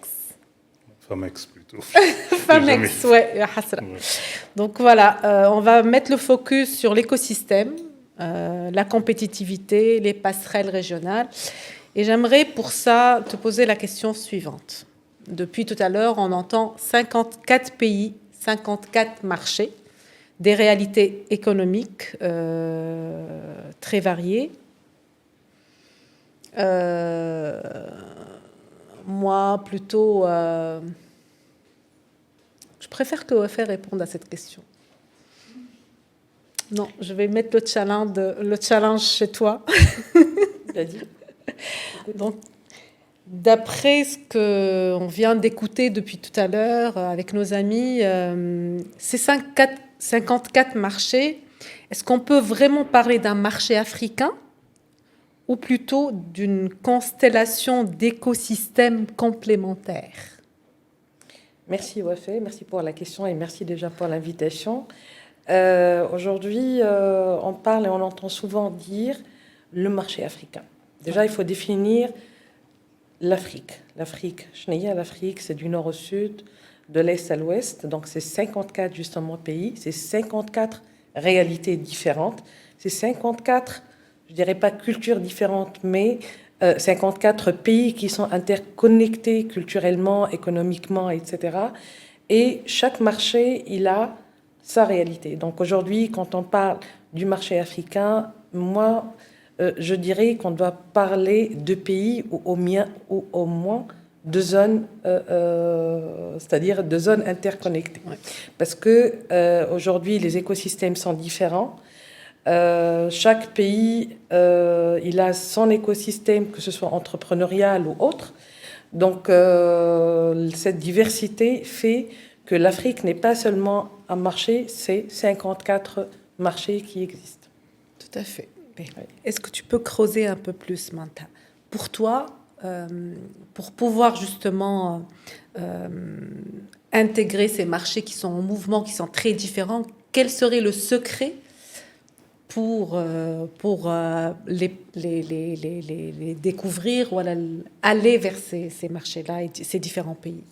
Aujourd'hui, les marchés sur le continent africain, classiquement, dans une vision classique, c'était des marchés avec une culture juste commerciale, c'est-à-dire développer son produit localement, partir sur ces pays-là et vendre le même produit qu'on a développé sur notre marché local. Aujourd'hui, la réalité, elle change. Ces pays ne sont plus, ou bien ces marchés-là ne sont plus juste des marchés récepteurs de produits, mais ce sont des marchés qui développent des innovations, qui cherchent aussi à co-créer et à co-innover avec d'autres marchés. Aujourd'hui, dans cette approche classique qui est l'exportation, donc c'est-à-dire on exporte un produit de notre marché, il va à notre marché du continent africain, elle a démontré ses limites. Parce que chacun de ces pays-là, il est en train d'évoluer. Il y a d'autres pays, il y a des pays sur le continent africain qui sont beaucoup plus avancés que nous sur différentes choses, ne serait-ce que le mobile payment. Rien que ça facilite les échanges, ça facilite la vie dans ces pays-là. Nous, on est avancés sur d'autres choses. Donc aujourd'hui, le secret pour pénétrer ces marchés-là, c'est de réfléchir en entrepreneuriat collaboratif. D'accord. C'est d'aller réellement vers la collaboration et aller chercher des partenaires avec lesquels on peut développer des solutions adaptées à ces marchés-là et aller aussi les vendre vers les marchés de proximité. Merci beaucoup, Wafé. Justement, j'aimerais m'adresser à toi, Fawzi, pour savoir justement comment renforcer les passerelles entre ces marchés, les partenariats privés, au-delà de ces clichés. Comment on pourrait faire? Merci, Wafé, pour l'invitation. Merci pour donc Africa Ways aussi pour cette invitation. En fait, il faut être franc, et tout le monde l'a dit aujourd'hui, c'est que il y a des clichés. Clichés risques, clichés lointains, etc. Là-bas en Afrique, j'ai entendu ça, là-bas en Afrique, donc comme si on était des Norvégiens ou des Scandinaves, et réciproquement, même quelqu'un de subsaharien, pour lui, la Tunisie, c'est quasiment l'Europe. Donc il y a des clichés qui sont là et qu'il faut les dépasser. Juste pour l'anecdote, il ne faut pas oublier que nous sommes ceux qui ont nommé l'Afrique. Donc même pour l'anecdote, si quelqu'un va là-bas, il vaut mieux qu'il dise que c'est nous qui avons donné ce nom-là, que nos compétences, et là on le voit aujourd'hui, nos compétences sont là, elles sont appréciées, c'est des compétences qui sont très agiles, c'est des compétences qui rentrent dans le détail, c'est très important, ils sont appréciés, ils sont vraiment réellement appréciés. Personnellement, je n'ai jamais vu quelqu'un se plaindre de... évidemment, il y a eu des couacs, mais je veux dire qu'en général, troisième chose, c'est que la Tunisie est une référence pour eux. Alors pourquoi la Tunisie est une référence pour eux? Parce qu'on s'adapte, on est agile, on est résilient. Aussi, on a cette humilité de pouvoir parler avec eux et de leur donner un produit qui soit adapté à leurs besoins. Je peux parler de logiciels. Au lieu de ramener l'ERP à 903 millions de dollars, on peut ramener un logiciel à 200-300 000 dollars. Et tout en leur disant, vous allez être gagnant-gagnant. Ça peut être aussi alors ça peut être des complémentarités par rapport à des choses qu'on pourrait faire en Tunisie à 80% et à 20% chez nous. Donc ça, c'est très important aussi. Donc le partenariat est très important. Aujourd'hui, l'Afrique, c'est quoi? C'est des générations et des générations qui ont étudié à l'étranger, qui sont allés, qui voient partout, qui ont un mobile qui est là et qui les connecte partout. On a 600 millions de personnes qui sont connectées sur 1,4 milliard de personnes. Donc vraiment, c'est une population qui est jeune, qui est ouverte, qui est révoltée, quelque part, qui est très... qui veut découvrir et elle peut comparer. Nous sommes là pour apprendre avec eux, mais aussi à travers eux. Donc moi, ce que je conseille par rapport à ça, c'est premièrement de voir ce besoin-là.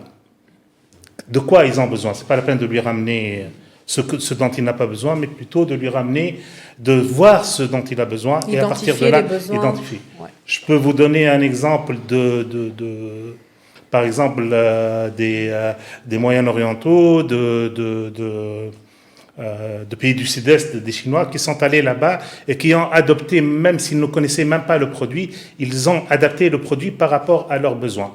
Et c'est là où ils ont gagné. Ils se sont installés, deuxième chose, ça c'est très important. J'ai entendu tout à l'heure donc un invité qui disait je suis resté une année à tourner. Et c'est ça la clé de la réussite, c'est vraiment d'aller sur le terrain, de voir, d'écouter, d'avoir cette capacité de ne pas dire non, moi je peux pas faire ça. Non, c'est pas tout à fait ça. Je viens pas comme un portateur, je viens pour co-designer avec vous un produit. Et je le ferai et je m'adapterai. Si vous, votre besoin, il est d'un packaging de 25 centilitres, il vaut mieux, ok, c'est bon. Je sais que c'est pas comme chez nous, un 50 centilitres pour n'importe quel produit. Donc c'est très important d'aller vers ce partenariat avec toute l'humilité qu'il faut. Je parle d'humilité parce que l'histoire a fait que on est toujours un peu sur nos, pas par rapport à nous, hein, mais par rapport à d'autres. Donc on veut pas. On a appris nous aussi et on veut travailler en gagnant-gagnant. Et là vous avez beaucoup de chances de réussite. Alors ce que j'ai vu, c'est que beaucoup de Tunisiens ont réussi grâce à une installation, grâce à une implantation, grâce à un partenariat. Qui était basé sur beaucoup de respect et beaucoup d'humilité. Voilà un peu ce que je voulais dire. Donc les mots-clés, c'est humilité et respect. Justement, moi je viens de noter adaptation, agilité, humilité, c'est la clé de la réussite pour aller vers les marchés africains et surtout pour pouvoir avoir vraiment un avenir sur l'Afrique. On doit être capable de se comporter de la sorte, c'est-à-dire être capable de s'adapter, être capable d'être agile et être capable d'être dans l'humilité. L'humilité, pas dans le sens négatif, mais plutôt humble. Donc voilà, je ne sais pas si Wafé, tu as encore quelque chose à rajouter par rapport à ça. Oui, justement, je rajoute sur ce qu'a dit Fawzi. C'est vrai que l'humilité, l'empathie sont très importantes justement quand on approche ces marchés-là. Mais quand on veut aussi, c'est-à-dire penser business, il faut penser mutualisation des ressources et surtout penser complémentarité. Parce qu'aujourd'hui, les ressources sont là, en Tunisie, les ressources sont aussi ailleurs, dans d'autres pays de notre continent. Si on va juste réfléchir que nous avons justement la clé du succès entre les mains et on part avec sur un de ces pays de notre continent, ces clés ne peuvent pas ouvrir certaines serrures qui sont là-bas. Donc, il faut réellement s'ouvrir à cette culture, s'ouvrir aussi aux compétences locales qui existent et, comme l'a dit Fawzi, réfléchir à l'implémentation. S'implémenter là-bas, donc s'implémenter sur ces marchés-là peut être sous la forme soit une succursale, soit je développe un partenariat local avec un partenaire qui peut porter justement mes projets. Ça peut être un investissement, ça peut être un transfert de compétences. Donc, dans chacun des domaines, on peut choisir un format qui convient justement à ce secteur-là.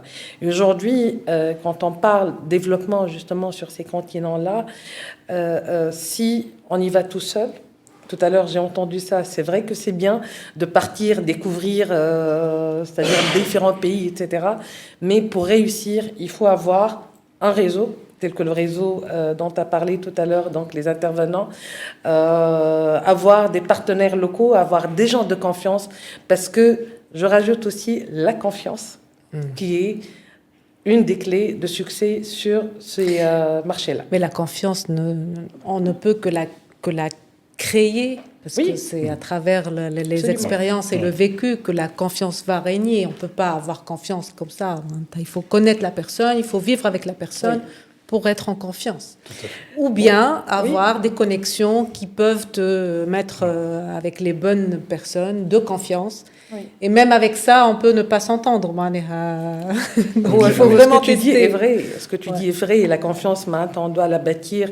Ça se crée, en fait, la confiance. Mais partir aussi, je vais vous partager une anecdote. Enfin, que dit mon père, qui me l'a dit depuis toute petite. Donc, dans le sens où il faut partir de bonne foi, il faut être vigilant, d'accord, mais ne pas partir vigilant et ensuite démontrer sa bonne foi. Non, au contraire, être ouvert aux autres, écouter les autres, essayer de leur faire confiance et bien sûr surveiller au fur et à mesure pour asseoir cette confiance-là. Oui. Pour revenir à la confiance, surtout par rapport à ce que je vois là comme flux qui est en train d'aller, les services, que ce soit santé, informatique, tout, service après-vente, etc., il n'est construit que sur la confiance et une crédibilité qui se construit. Ce n'est pas un produit. Et les Tunisiens ont réussi ce coup de dire, d'imposer donc une qualité, un service qui est bon. Donc tout à l'heure aussi, j'ai entendu, c'est du bouche à oreille. Il y a un anesthésiste qui est bon et voilà, vous pouvez aller le voir, etc. Et tout ça, ça se construit petit à petit. Ça prend du temps. Et ça peut tout de suite aussi le contraire, c'est que ça peut partir en vrille très rapidement. Et je trouve que c'est très intéressant ce que font les Tunisiens actuellement, c'est-à-dire qu'ils sont en train de construire, beaucoup d'entre eux du moins, sont en train de construire à travers leurs services une bonne, une valeur ajoutée, Alors, pour l'anecdote, il y a un cuisiniste tunisien qui, au début, s'est mis dans un positionnement très bas de gamme pour vendre ces produits-là. Et puis à un moment donné, il a changé complètement de façon et d'approche, et il s'est mis dans le haut de gamme en se basant sur la confiance et sur une relation très proche avec le client, en leur disant, voilà, moi je peux vous faire du sur-mesure, je peux venir vous voir, etc. Et tout a changé par rapport à ça. Et cette valorisation, c'est la clé d'une réussite par rapport aux Tunisiens spécifiquement, parce qu'on peut plus se mettre avec les produits ou les services de bas de gamme. Donc c'est très important aussi, qualité, je rajouterai sur agilité, etc. Qualité de service qui doit être encore plus performante que d'autres. On est en train de vouloir gagner des parts de marché et des batailles, entre guillemets. Je pense qu'on a toute les opportunités pour réussir dans les marchés, dans les 53 marchés, parce que le 54e, c'est nous, non? Oui. Et donc, la clé de la réussite, c'est justement être collaboratif, être à l'écoute, être flexible aux besoins. Et donc, je pense qu'on a toutes les chances pour réussir si on tend la main, si on reçoit, si on écoute et par la suite, on visite, on s'installe et on s'aligne avec les bonnes personnes qui ont fait leurs preuves et qui ont pu peut-être découvrir et connu l'Afrique, le fin fond de l'Afrique. Si tu as quelque chose à rajouter? Oui, rapidement, aujourd'hui, quand on parle d'entrepreneuriat collaboratif ou bien d'entreprendre ensemble ou bien de partir ensemble, ce n'est pas seulement entre la Tunisie et les pays qu'on cible, mais aussi entre Tunisiens. Aujourd'hui, il faut, à mon sens, collaborer ensemble, comme j'ai entendu tout à l'heure et j'ai beaucoup aimé cette approche-là, c'est le fait de se partager justement le réseau. Aujourd'hui, il y a un marché pour tout le monde. Nous, à Business Keys, on le fait, on partage notre réseau. Et justement, ça ne peut que nous apporter dans le futur des connexions, parce que nous, on croit qu'aujourd'hui, l'Afrique n'est pas seulement un marché d'échange, n'a pas besoin de se vendre entre elles-mêmes. Elle a besoin d'être reliée à elle-même, c'est-à-dire de relier justement ces pays-là, et ça ne se fait qu'à travers des réseaux qui seront partagés entre tout le monde. Merci beaucoup, Wafé, pour cette chute, parce que la thématique qui va venir, on va parler justement de ces connexions, comment elles sont faites, à partir de cela, comment l'échec ou la réussite peuvent être aussi un moyen de se connecter. Juste un petit mot, hein, par rapport à la pérennisation de ce flux, l'installation fait partie de cette confiance qui va se construire. Ouais. Voilà, juste ça. Je vous remercie. Merci beaucoup pour votre touche.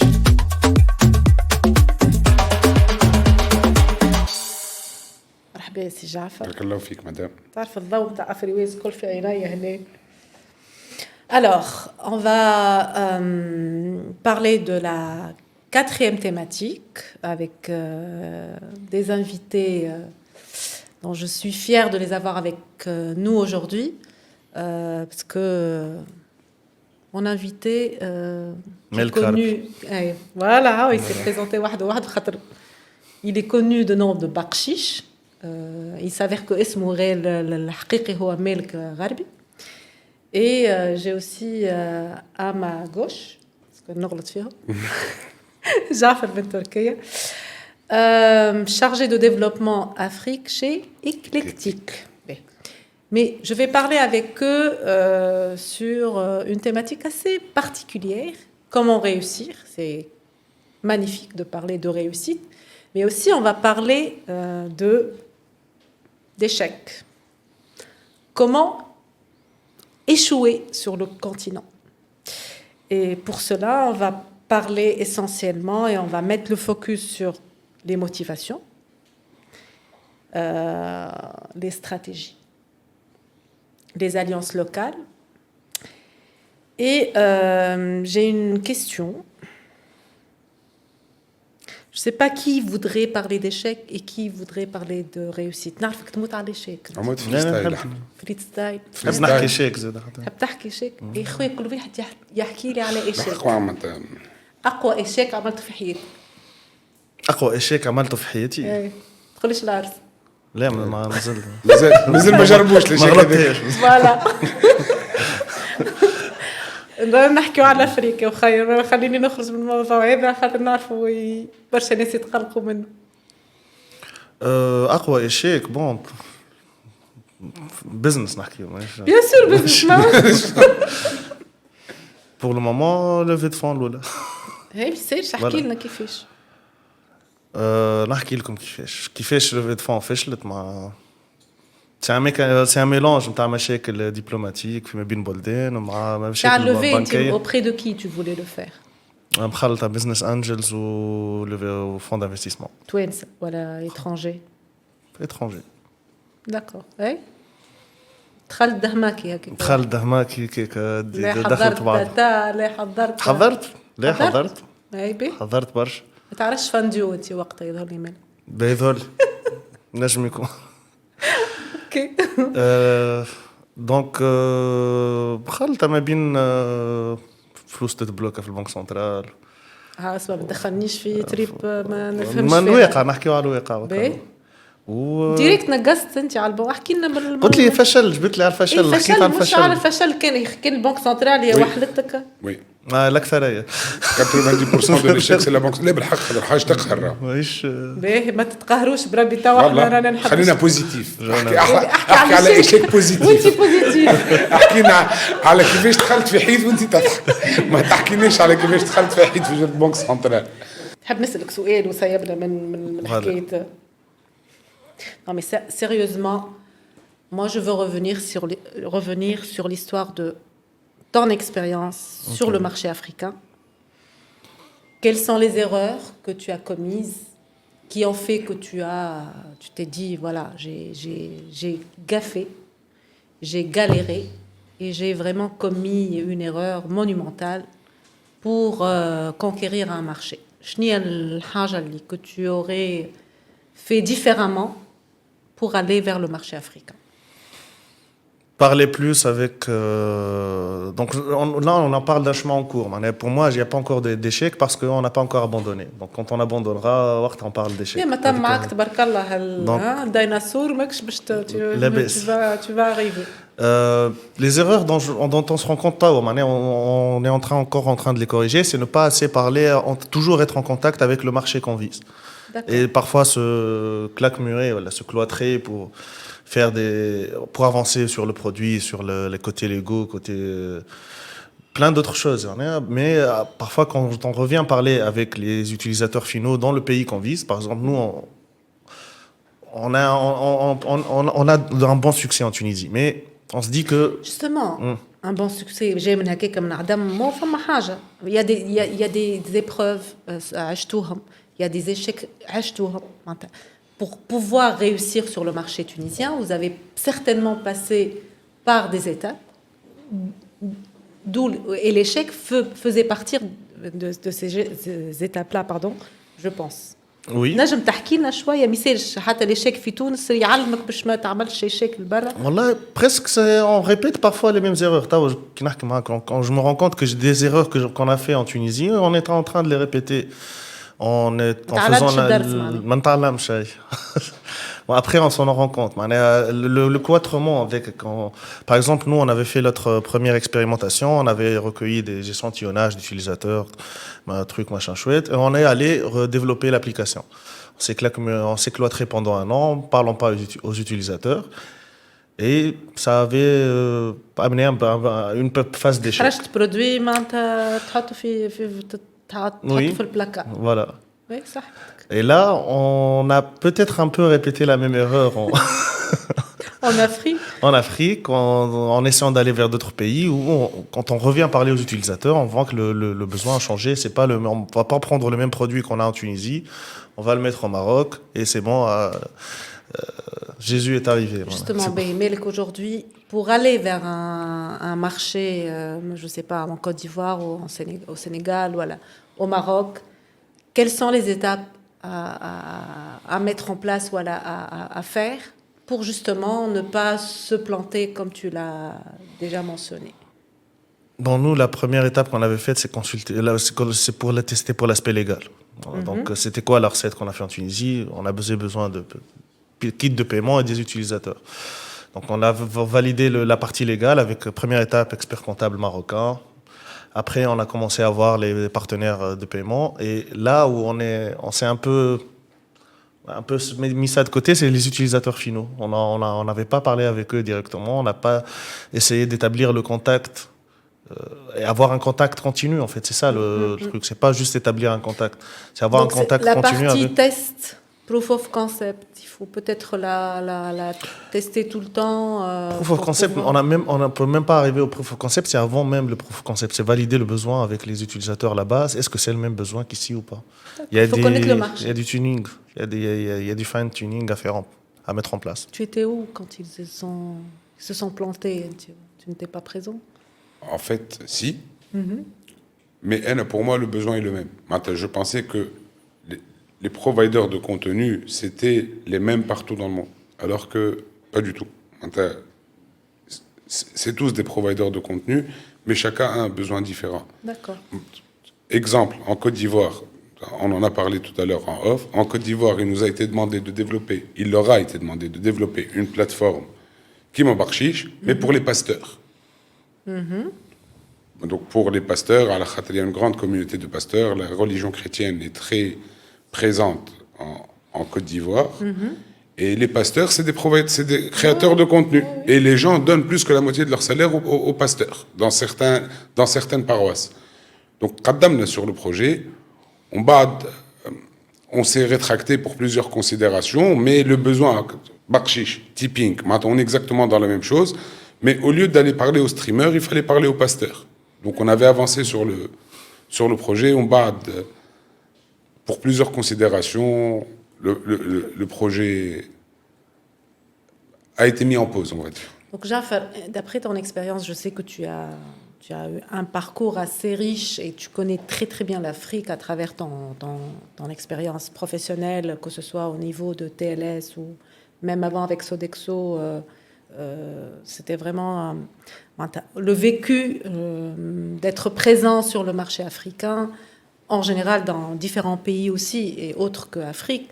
Cette différence de culture, certainement, aujourd'hui, avec un peu de recul, et aujourd'hui avec cette nouvelle expérience, le fait de se connecter avec des startups, des jeunes, moins jeunes aussi, parce que l'expérience est être connecté avec des seniors qui ont connu l'Afrique, des entreprises classiques qui ont fait leurs preuves aujourd'hui, mais aussi des startups où l'innovation règne avec une jeunesse extraordinaire sur toute l'Afrique. Aujourd'hui, qu'est-ce que tu pourrais, je dirais pas conseiller, mais plutôt pour éviter ce genre d'échec, qu'est-ce qu'on est amené à faire en premier? En fait, OFS, ça a été dit par tous les intervenants. Ouais. Toutes les personnes qui sont passées l'ont dit. Il faut adapter son produit / service au local, au pays dans lequel on va. Donc forcément, il faut connaître le besoin du pays marché dans lequel on va s'installer. Okay. Au N, et ça on l'a dit avant, et pour moi, le meilleur moyen d'avancer rapidement, c'est d'avoir un partenaire local. Tout à l'heure, on a parlé d'ouverture en local, mais même si on est présent localement, on ne deviendra jamais ivoirien, on ne deviendra jamais sénégalais. Il faut avoir un partenaire local qui connaît beaucoup plus les us et coutumes de son pays, plutôt que on vient avec notre service, notre savoir, notre matière grise, et on la met à la disposition du pays dans lequel on va. C'est pour ça que la dernière fois, toi et moi, on fait, je te dis, il faut avoir une approche globale, qui est à la fois globale et locale. Ouais. Donc il faut avoir la vision de s'internationaliser tout en respectant le pays dans lequel on va, les spécificités locales. Melk, je reviens vers toi. Quelle est la réussite? Tu veux la partager avec nos auditeurs? Aujourd'hui, Melk, je suis fière de Bakshish tout court, voilà, de quelque chose de très spécifique sur l'Afrique. Qu'est-ce que tu pourrais partager? Bon, je suis fier de pouvoir commencer cette aventure, mais ce dont je suis fier, c'est la façon dont on a bâti la plateforme, où des gens arrivent à... moi, mon kiff, c'était de créer un truc entre la tech et des créateurs. Comment tu as eu cette idée? J'étais créateur de contenu, tout ça. Et tu avais des difficultés vu le besoin. à... Exactement. Okay. Donc on avait une chaîne YouTube et il y avait des problèmes de monétisation. Et les problèmes de monétisation qui sont partagés par tous les Africains concernant la création de contenu. Donc moi, là, quand je vois des créateurs qui arrivent à générer du revenu grâce à notre plateforme, ça c'est la fierté qu'on a. On veut étendre ça sur d'autres pays, mais voilà. Est-ce que vous ciblez l'Afrique uniquement? Là, on est plutôt sur une optique MENA. D'accord. Mais on souhaite aller plus loin que ça, surtout sur l'Afrique subsaharienne, mais il y a encore, on va dire, un manque de connaissances. Et est-ce que le modèle économique est le même pour chaque pays, ou tu dois adapter aussi ton modèle? Non, on est en train d'adapter. On a commencé sur un modèle en Tunisie. Et là, on essaie de trouver d'autres moyens de changer complètement le modèle économique, et pour pouvoir rendre ça beaucoup plus global, et pour pouvoir affronter une compétition internationale, parce que la compétition aujourd'hui vient d'Europe et d'Amérique. Justement, aujourd'hui, est-ce que la plateforme Bakshish est la même pour tous les pays, ou est-ce que vous créez pour chaque pays un Bakshish différent? Voilà, il y a des... Comment on essaie d'adapter. Dans la même plateforme? Maintenant, c'est plus une super app qu'une seule plateforme. C'est que... Donc, c'est une constellation d'apps, on va dire. On a Bakshish, on a Bakshish Store, on a Clip2Earn. Mais كلهم في نفس l'adresse de la plateforme. Voilà. On va rentrer dans des trucs un peu techniques. C'est que même dans une seule adresse, il y a plusieurs applications. En fait. D'accord. C'est pas... Mais أنا par exemple, je suis en Tunisie. بنحب ندخل على البلاتفورم Bakshish, نكتب Bakshish, تطلع لي أنت برك، ما تطلعليش حاجات أخرى. Oui. كي نمشي لكوت ديفوار وين من ايفواريين باش تكتب بخشيش بتطلع هي نفسها دونك. Ouais. D'accord. Alors, Jafar, je sais que tu as accompagné pas mal. Aujourd'hui, tu t'occupes et tu es chargé de développer sur l'Afrique et le MENA avec Eclectic. Mais je vois aussi que tu partages ton expérience, ton savoir avec d'autres startups autour de toi. Et cette communauté que vous avez créée, je pense qu'il y a beaucoup d'intervenants. Non, d'interaction entre vous. Et une complémentarité assez intéressante à partager avec nos auditeurs aujourd'hui, et même présents, les personnes ici présentes, parce que je sais aussi qu'il y a d'autres initiatives pour rassembler des Tunisiens et aller à l'Afrique ensemble, l'Afrique dans les autres pays, disons autre que la Tunisie. Même en Tunisie, ça, on n'arrive pas à s'accorder. Voilà, accorder notre offre face à une demande assez spécifique. Mais quel est le secret, la réussite de cette composante شكشوكة تونسية على مشى البلدان الإفريقية؟ Alors, احنا déjà كيفاش اخترتوا بعضكم ولا كيفاش الصدفة جمعتكم ولا؟ On va dire que c'est l'alignement des astres qui a fait que.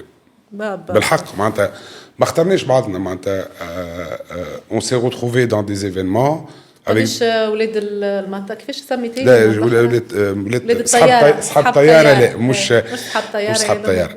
Donc en fait comment déjà احنا chez Eclectic on accompagne les startups معناتها indépendamment de tout. Donc on est là pour accompagner les startups à plusieurs niveaux. Donc au niveau mentoring, au niveau accompagnement, au niveau financement des fois.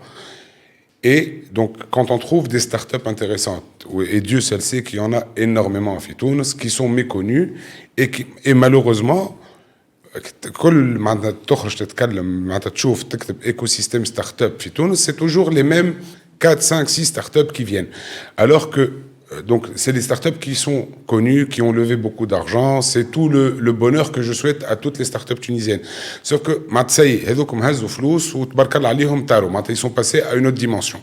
Maintenant, il y a des startups tunisiennes, ils n'ont pas eu le soutien et ils n'ont pas eu la chance d'être accompagnés comme l'ont été leurs aînés. Donc, startup en Tunisie. On accompagne, on mentor, on fait beaucoup de choses pour les startups. On ne parle pas de ce qu'on fait, c'est pas ça le but. C'est une occasion de parler, parce qu'il y a certainement d'autres startups qui aimeraient avoir cette chance de connexion avec vous. Il y aura certainement des pistes de collaboration. Oui. Donc, on prend les startups, on les incube, on leur fait changer de business plan, comme le cas de Bakshish. On a revu avec eux le business plan pour justement pouvoir grandir plus rapidement. L'écosystème interne.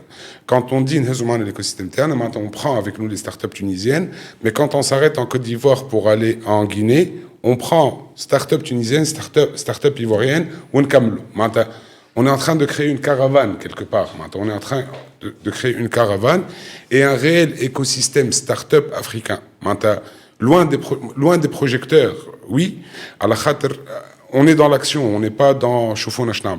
Et honnêtement, comment on s'est retrouvé au fait Bakshish, je ne sais même pas comment on s'est retrouvé. En tout cas, première réunion avec Bakshish, c'était un clash. Pour l'anecdote. Comment on allait faire comment on allait transformer le modèle et tout ça. Il y a eu une incompréhension. بعد مالك وبلال بقشيش فما مالك بقشيش وبلال بقشيش مش مالك واحد. عائلة بقشيش. فما عائلة بقشيش فما عائلة بقشيش. بلال شنو لقبه؟ ورسيرني. Donc كل بقشيش أسهل. شرف وسي بلال. Voilà. Donc مالك وبلال ils ont eu cette intelligence de voir que oui, il y a on a plus de recul en matière de génération de revenus. On s'est posé 1, 2, 3, 4, 5, 6 fois et on les a, j'espère qu'on les a aidés à faire évoluer Bakshish. Bakshish, c'est un exemple parmi beaucoup d'autres startups qu'on est en train d'accompagner. D'autres exemples D'autres exemples, Class Quiz, qui est une excellente startup, Sabrine, exactement. Sabrine, on est en train de modifier son contenu pour l'adapter au contenu éducatif ivoirien et sénégalais. Sabrine, Escape qui vient de... Escape, exactement. Escape, avant, ils étaient beaucoup plus... sur une vision locale qu'on a fait évoluer. Tawika Escape, le Côte d'Ivoire, la Guinée, Gabon. On prend avec nous cet écosystème. Le gâteau est énorme. Il faut arrêter ce cloisonnement. On se donne l'information. On a réussi à builder un écosystème. Technologie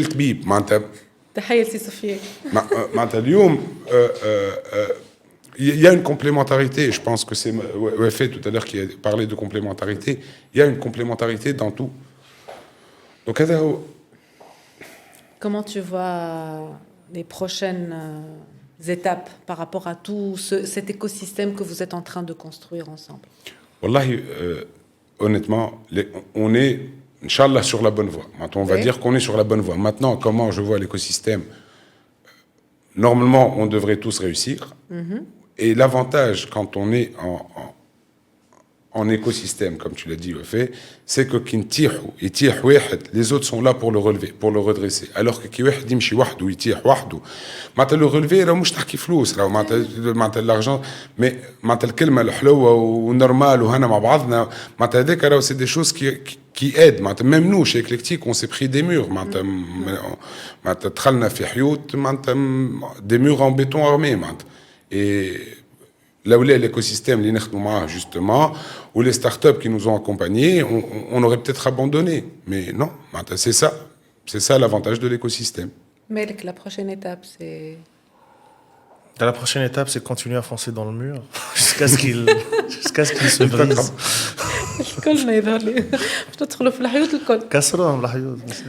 Le jeu Escape va nous aider à faire un jeu Escape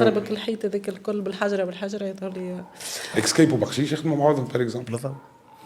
J'imagine, parce qu'il y a certainement une complémentarité où il y a des pistes de collaboration. Et Escape est client chez Bakshish. Voilà ce genre de témoignage qui est très intéressant pour nous en tant qu'Abed Nismao, et comment cette collaboration est née et quelle est l'évolution d'une telle collaboration sur l'Afrique. Alors, comment c'est né Escape Bakshish? Escape ou Bakshish. On a vu une complémentarité. On a fait l'entremetteuse, j'ai envie de dire. Khattaba, exactement. Donc, on a été le Khattaba. Donc, l'Yom, Escape, client Bakshish. Bakshish conseille Escape sur la stratégie de communication, sur ce qu'ils doivent faire. Je connais les influenceurs, je connais les providers de contenu. Et Inch'Allah, quand on est sur la bonne voie, Escape peut prendre une participation dans le capital de Bakshish. Escape va peut-être investir dans Bakshish. Donc, c'est ça la fierté de l'écosystème start-up tunisien. Melk, est-ce que tu es en train de travailler sur une autre levée? Oui. On est en train de... C'est pour ça que je dis on fonce dans le mur, c'est pour on va casser ce mur. Des problèmes, on va les dépasser et on apprend de ça. Tant qu'on n'a pas abandonné, il n'y a pas d'échec. Magnifique. Donc, moi, j'aimerais donner la parole à la salle. S'il y a des questions, bien sûr, Manel, tu as tous les droits pour pouvoir. Ma question est simple, à tous les deux, chacun à partir de son angle ou de son expérience. Quels sont vos conseils Afriways pour cartonner? Honnêtement, aider à agrandir l'écosystème, tout simplement. Il faut que tout le monde connaisse Afriways. Ça serait dommage que ça s'arrête en décembre 2026 ou il faut vraiment créer un rendez-vous où toute personne, toute start-up, تتفرج في Afriways لازم تنجم تجي تدق الباب وتقول لك امان كيفاش نعمل امان faites-moi une réunion aman c'est ça il faut vraiment être le pivot, la pierre angulaire de cet écosystème-là. Parce que nous n'avons pas la portée que vous avez. Il y a les startups qui connaissent Eclectic. Afriways, c'est un produit grand public. Tout le monde pourra entendre parler de Afriways. Donc, Lyon, vous avez un rôle pivot à jouer, très clairement. Freeways a été conçu pour justement véhiculer l'information. La phrase shahira mtaak, Manir, tu peux la dire, vas-y. Celui qui maîtrise l'information maîtrise le marché. Mais pas que ça. Alors, dans notre vision, ça c'est une première étape. Parce que nous, notre vision, c'est que ça devienne un outil d'aide à la décision pour les entrepreneurs qui veulent aller vers les différents marchés africains. Donc Tawa, c'est une expérience pour voir l'interaction, pour avoir de la data, pour analyser tout ça et pour développer par la suite et aller vers la vision globale de ce qu'on cherche à atteindre. تعيطوا البقشيش تعملوا لكم كليبينج هذيك اش باش نقول جعفر فكيتها تو سامبلومون شد دراهم قبيله باش تتفضل سي محمد ديديكاس محمد تتفضل سي محمد سي مالك وتبيع Donc mon conseil c'est d'utiliser le nouveau service de clipping نتاع بقشيش. Donc on a une armée de créateurs, d'éditeurs, de clippers, de créateurs fantômes qu'on appelle. Ils vont prendre ces podcasts. Non, c'est pas ça. بالعكس حسنا بك انت باش نجموا Je vais يعملوا expliquer le truc. Donc ils prennent ce podcast là, ils prennent des clips, ils prennent les clips viraux et les balancent sur les réseaux sociaux. Mais là, je suis une chiche, hein, pour les réseaux. وانت تلفت تلقى وجه. Kawafé. الحق معناتها Alors, Imen, tu veux nous poser une question? Bonsoir, merci pour ce partage d'expérience. Moi, j'aurais voulu avoir justement votre feedback. Présente-toi, Imen. Qu'est-ce que tu fais? Alors, Imen Massadi, je suis aujourd'hui dans le conseil. Auparavant, j'ai fait de la banque pendant 15 ans. Voilà, justement.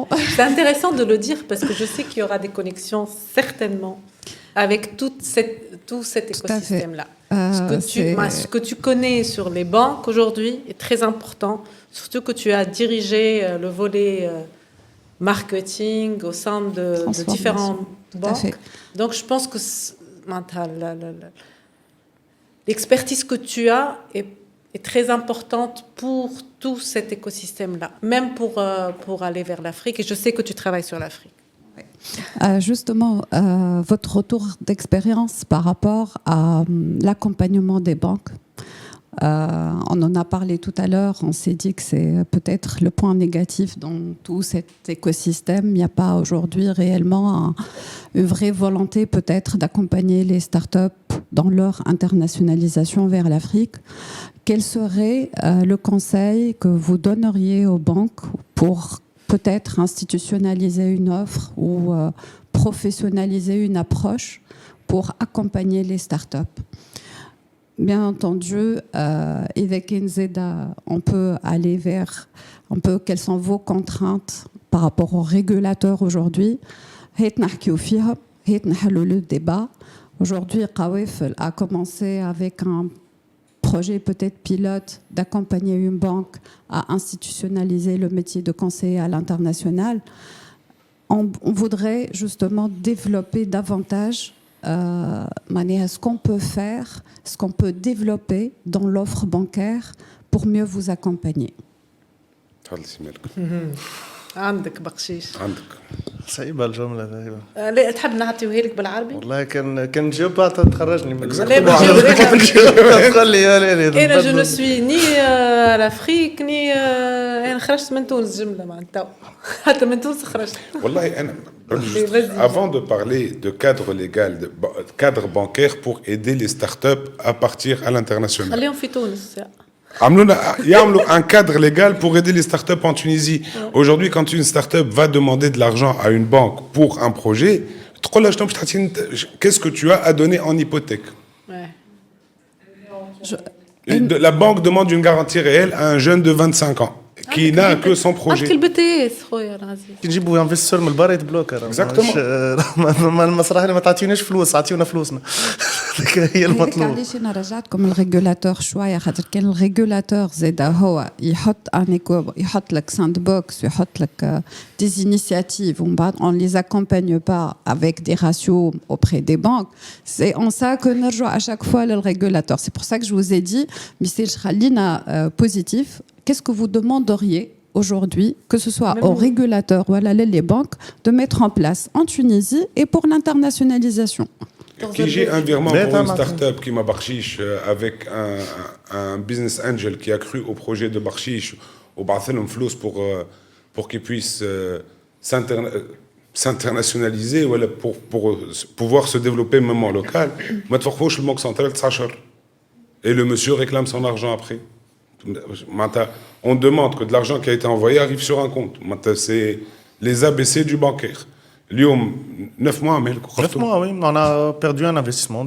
Ils ont perdu un investissement de plus de $500,000 avec une première levée, mouche levée. C'était un business angel qui a donné de l'argent. Il leur a donné ça en graines. Et le contrat a été signé par... Allô, Deloitte. Le contrat entre Bakshish et le monsieur, puis New York. Un virement de $50,000 qui reste bloqué pendant 9 mois et qui n'arrive pas sur leur compte. On ne demande même pas d'accompagnement. موافق بليك خاطر شبيك تكلمت انت جعفر خاطر الحكايه اللي جرات البقشيش تقهر معناتها ça te coupe l'herbe sous les pieds. Et le monsieur qui devait investir en Bakshish a annulé à cause de la régulation. قال انا si j'allais faire un donation $50,000 avec l'awraq كل مصحي توقف لي virement de $50,000. De quel montant et de quelle levée, de quel argent vous parlez? Merci Jafar. الله يعمل لنا جو. قرد الفيشت.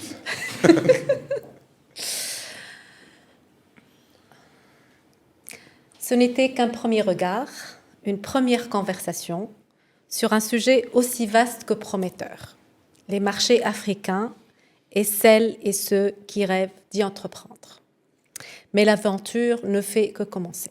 Avec Afriways, nous irons plus loin à la rencontre d'entrepreneurs et d'acteurs du terrain qui partagent leurs expériences, leurs réussites et leur vision d'une Afrique en mouvement. Vous y découvrirez des analyses, des outils pratiques, des concepts vulgarisés, un espace d'information, de motivation et de formation pour mieux comprendre et mieux conquérir les marchés africains. N'oubliez pas, celui qui maîtrise l'information maîtrise le marché. Merci à tous les intervenants, à tous les speakers. Merci à Expertise France et l'Agence française de développement de nous avoir donné cette chance à travers le projet Afriways. Je remercie Beyond Picture de m'avoir donné cette opportunité d'animer et d'être ici présente avec vous aujourd'hui. Je remercie Eclectic aussi pour tout ce mouvement, tout ce partage. Et votre rôle est très, très intéressant et important à mentionner. Je remercie tous les présents ici et je vous souhaite bonne réussite. Celui qui maîtrise l'information maîtrise le marché. Merci. Vous venez d'écouter Afriways Podcast. Pour ne rien manquer, suivez-nous sur afriways.net et nos différentes plateformes. À très bientôt pour un nouvel épisode.